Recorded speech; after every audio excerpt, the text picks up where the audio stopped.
کرائیں، حالانکہ ان کو حکم دیا گیا تھا کہ اس کو نہ مانیں، اور شیطان تو یہ چاہتا ہے کہ ان کو بہکا کر رستے سے دور ڈال دے۔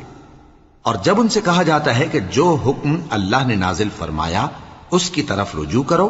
اور پیغمبر کی طرف آؤ، تو تم منافقوں کو دیکھتے ہو کہ تم سے گریز کرتے اور رکے جاتے ہیں۔ پھر کیسی ندامت کی بات ہے کہ جب ان کے اعمال کی شامت سے ان پر کوئی مصیبت واقع ہوتی ہے تو تمہارے پاس بھاگے آتے ہیں اور قسمیں کھاتے ہیں کہ واللہ ہمارا مقصود تو بھلائی اور مصالحت تھا۔ ان لوگوں کے دلوں میں جو جو کچھ ہے اللہ اس کو خوب جانتا ہے۔